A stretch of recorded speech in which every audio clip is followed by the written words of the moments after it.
Madame, mademoiselle, monsieur, bienvenue à Metro News. Voici les principaux titres qui seront développés aujourd'hui. Le Conseil permanent de l'Organisation des États américains, OEA, s'est réuni vendredi dernier. Il a adopté par acclamation une résolution sur Haïti intitulée « Soutien renouvelé pour une assistance en matière de sécurité et humanitaire pour des élections inclusives, libres, justes et crédibles ». Le président de l'AGERCA, M. Gérard Laborde, croit qu'une force spéciale d'intervention est indispensable pour porter main forte à la police haïtienne qui est dépassée par l'action des gangs. Selon lui, la police est sous-équipée. Installation ce lundi d'un nouveau directeur général à la tête du Conseil national des télécommunications, Conatel. L'ingénieur Jose Jean-Baptiste annonce que le chantier de la transition numérique sera relancé.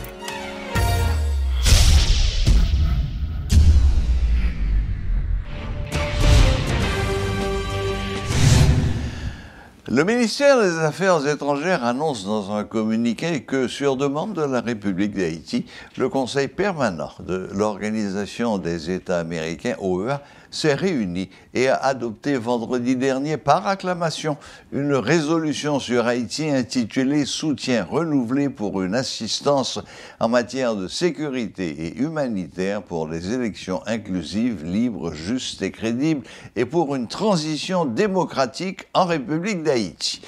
Dans la dite résolution, le Conseil permanent de l'OEA a entre autres décidé de reconnaître la signature de l'accord du 21 décembre 2023 intitulé « Consensus national pour une transition inclusive et des élections transparentes entre le gouvernement et les représentants des secteurs économiques, sociaux et politiques, tout en encourageant une inclusion, une participation accrue des parties prenantes qui ne font pas encore partie ». Le Conseil permanent a aussi encouragé les États membres à agir d'urgence pour la fourniture d'une assistance à l'appui des efforts déployés par les autorités haïtiennes pour rétablir l'ordre et la sécurité. But I would like to take a minute to support the declaration made by our colleague from the Bahamas, to thank you for your leadership, for your support, to accompany us in this process, and with your help and your leadership, we attend that the main goal is the approval of that document. Pero quiero también tomar un minuto para agradecer al secretario general por las últimas declaraciones que hizo sobre la situación de Haití. Haití que quiere ver un secretario general que tome el liderazgo de la institución para, con los países miembros, acompañarnos en este proceso tan difícil para llegar a la democracia. Monsieur le Président, au nom du Premier ministre, Son Excellence Dr. Ariel Henry et de son gouvernement, la délégation d'Haïti tient à présenter ses vifs remerciements à cette auguste assemblée qui vient d'apporter un appui significatif aux efforts du gouvernement pour restaurer la sécurité, la paix et la stabilité en Haïti. L'adoption de la résolution par acclamation vient de donner suite à la résolution AG 2942, adoptée par la 52e session ordinaire de l'Assemblée générale le 6 octobre 2022 sur la situation en Haïti, et la lettre du Premier ministre adressée au secrétaire général le 8 octobre 2022. Cette résolution témoigne de la bonne disposition de l'organisation hémisphérique de continuer d'apporter son soutien au gouvernement d'Haïti et à la République et au peuple haïtien en général.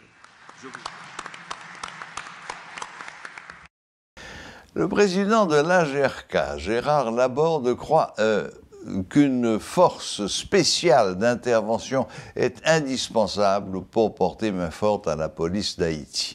Spécialiste en technologie, il soutient que les forces de police haïtiennes sont sous-équipées. Selon lui, la PNH ne dispose pas de base de données pour vérifier l'identité des individus. Ceci est indispensable, a-t-il notamment expliqué, pour traquer les criminels spécialisés dans les kidnappings. Je pense que la force d'appui, elle devra être avant tout technologique. Je pense que la PNH aujourd'hui est dépassée en termes de ressources humaines. Donc effectivement, oui, il faudrait aussi peut-être des forces spéciales qui viennent en appui, peut-être 500, peut-être 1 millier d'hommes. Je ne pense pas qu'on ait besoin de beaucoup plus. Parce que la réalité, c'est quoi? C'est montrer aussi aux gangs, attention, il va y avoir des actions prises, et certains devront sûrement, probablement, payer le prix de ce qu'ils ont fait. Moi, je ne suis pas un juge. Ça aussi, c'est un point. Il faudra aussi quand même qu'on ait une justice en place, parce qu'il y aura quand même des gens qui seront arrêtés. Il faudra quand même qu'ils soient jugés, et jugés partiellement. Il ne faut pas faire non plus d'abus. Donc, si vous voulez, mais sur la force d'appui, pour moi personnellement, avant tout technologique, parce qu'ils en ont besoin, logistique, effectivement, peut-être 500 ressources humaines. Donc, il y a oui, effectivement, les drones, il y a la vision de nuit.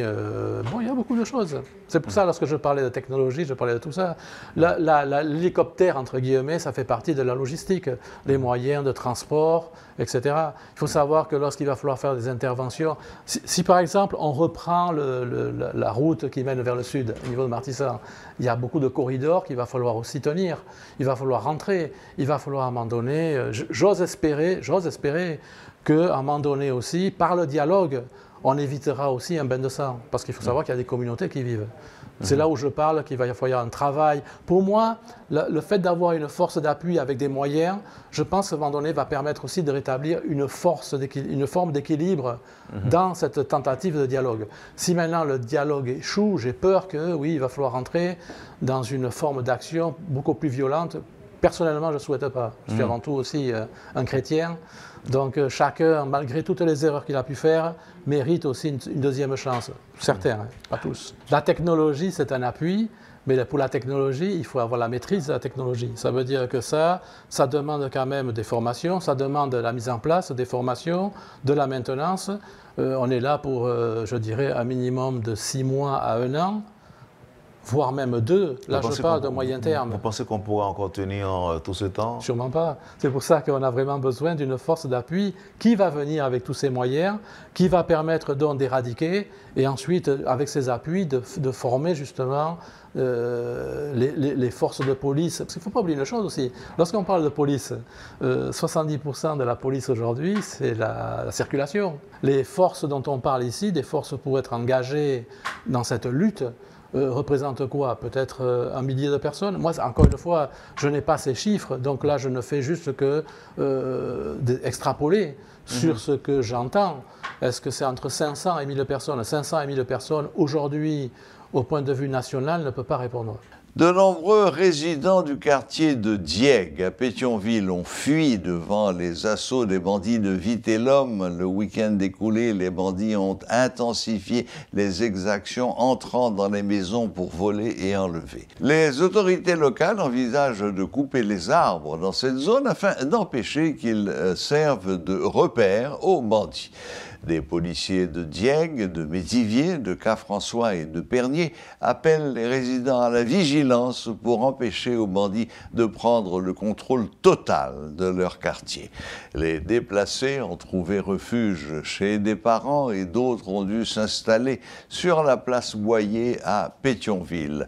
Des quartiers de Thomassin et Duplan sont également sous la menace des bandits. La zone de La Boule est sous le contrôle du gang de Timacac. Pétionville est plus que jamais encerclée par les gangs de Vitellum et de Timacac. Le ministre des Travaux publics, Transports et Communications, Rosemont Pradel, a procédé ce lundi à l'installation du nouveau directeur général du Conatel, l'ingénieur Jose Jean-Baptiste. Dans son discours de circonstance, le nouveau responsable du Conatel annonce le renforcement des capacités techniques de l'institution. Il a fait remarquer également que le chantier de la transition numérique serait relancé. Nous vivons au siècle de l'information. Aujourd'hui, les réseaux de télécommunications constituent l'épine dorsale de toute société moderne et jouent un rôle stratégique dans la société. Les technologies de l'information et des communications sont au cœur de l'économie numérique. Les réseaux et infrastructures de télécommunications déployés dans tout le pays sont l'épine dorsale de l'économie numérique qui doit se développer dans des conditions favorables pour le bien de tous. De plus en plus de secteurs de l'économie misent sur les TIC pour accroître leur productivité, créer de nouveaux débouchés et réduire leurs coûts d'exploitation. Voilà pourquoi tous les pays du monde misent sur le potentiel de l'économie numérique. Haïti, en raison de sa situation particulière, en a besoin davantage pour sa croissance multidimensionnelle. D'où l'importance de l'accès au haut débit qui est pratiquement un passage obligé en matière de télécommunication pour tout pays voulant bénéficier des retombées positives de l'économie numérique. Les télécommunications sont un secteur transversal. La finance en dépend. L'éducation en dépend. Le transport aérien en dépend. Dans cette perspective, la direction technique jouera un rôle de premier plan dans cette orientation stratégique, conformément d'ailleurs à la loi organique du Conatel. La direction technique doit faire une gestion rigoureuse des ressources essentielles au déploiement des infrastructures des opérateurs et essentielles au respect de la qualité de service offerte à la clientèle. Voilà pourquoi la direction générale se donne cette obligation de doter la direction technique de systèmes de gestion des fréquences informatisées pour une meilleure exploitation et un meilleur contrôle de notre spectre radioélectrique. L'ère des assignations manuelles est terminée. Le renforcement de l'unité juridique devra permettre aux régulateurs d'être plus précis et dans ses décisions. Le chantier de la transition numérique sera relancé pour permettre au sous-secteur de la radiodiffusion de bénéficier des retombées de la dividende numérique et de créer des espaces pour recevoir d'autres stations. Si on continue de la radiodiffusion analogique, on ne pourra jamais sortir de cet état de congestionnement parce qu'on a atteint la sursaturation en matière de radiodiffusion. Notre seul recours pour le développement de ce secteur, c'est de passer en numérique.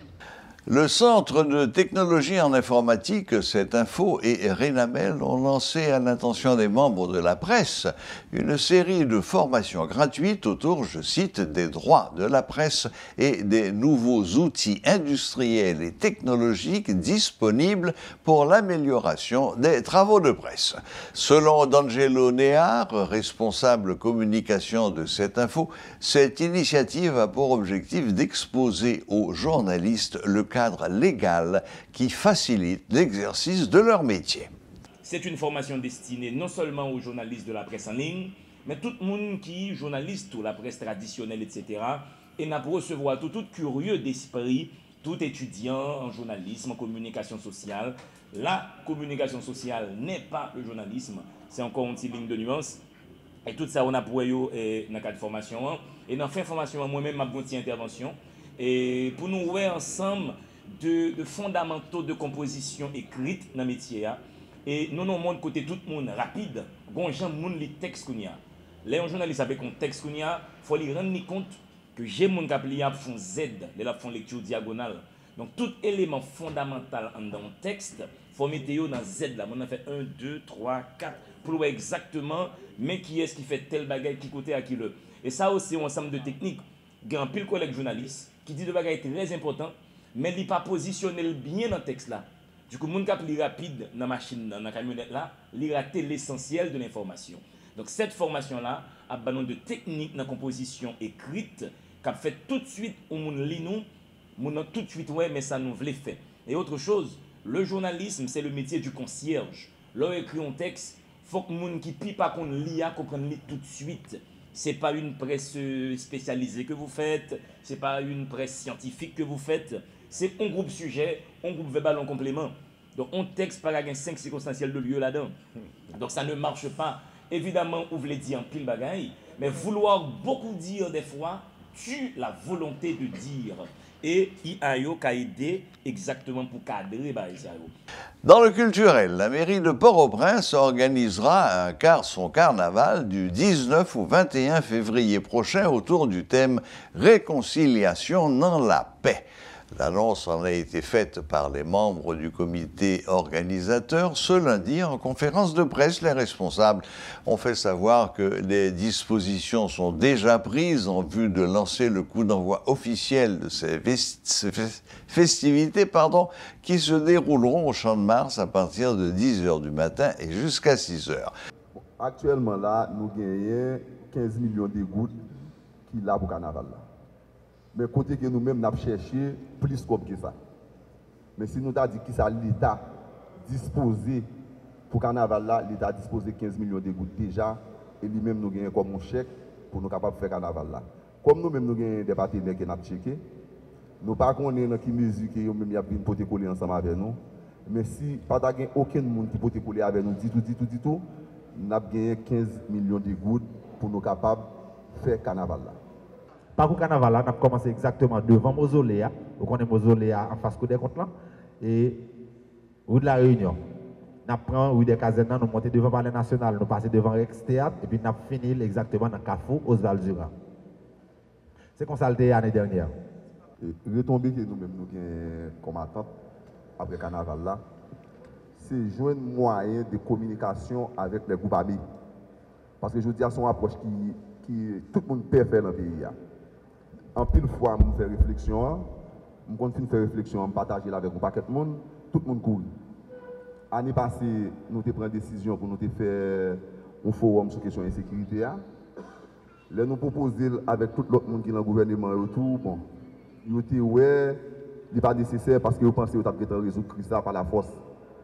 Moi-même, vu l'expérience que moi-même j'ai gagnée, moi, connais aujourd'hui à ZAM pas qu'à résoudre le problème que nous avons en Haïti. Moi, je dis qu'il faut que nous fassions l'autre approche. Mais pour nous faire l'autre approche, c'est une approche de sensibilisation qui pour gagner une responsabilité directe de l'État là-dedans. Et c'est une raison qui fait nous dire que le thème carnaval là, c'est réconciliation pour la paix. Voilà, la boucle est bouclée. Merci de nous rester fidèles. Très bonne semaine à toutes et à tous et à la prochaine. Même heure, même chaîne.